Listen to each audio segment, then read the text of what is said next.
Hey everyone, welcome to Code with Ro. Today we'll be starting our first lesson of our Ultimate JavaScript course in 2024.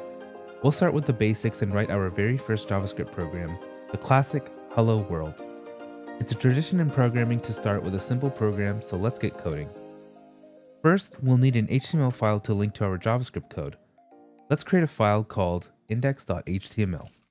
Inside this file, we'll write some basic HTML structure. So I'll go ahead, add in the dog type, HTML tags, a header, and inside the header, I'll add a title that says, My First JavaScript File. And I'll save this, and I'll run our go live. And as you can see on the top, it says, My First JavaScript File. And if you're not running go live, be sure to go to extensions, type in live server, and you can just download this. And this will allow you to enable going live and seeing a test environment of your code just by hitting the support button. Let's get back to it.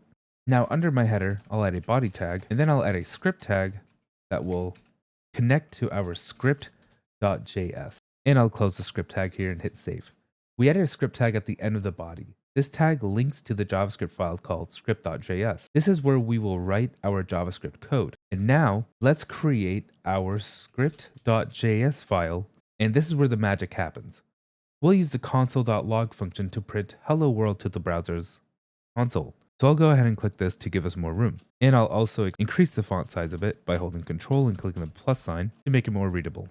So I'll do console.log, and in quotes I'll type in hello world. When you open the index.html in the browser and inspect the console, so I'll do that by hitting F12, we see our hello world down here. That's it, our first JavaScript program is complete.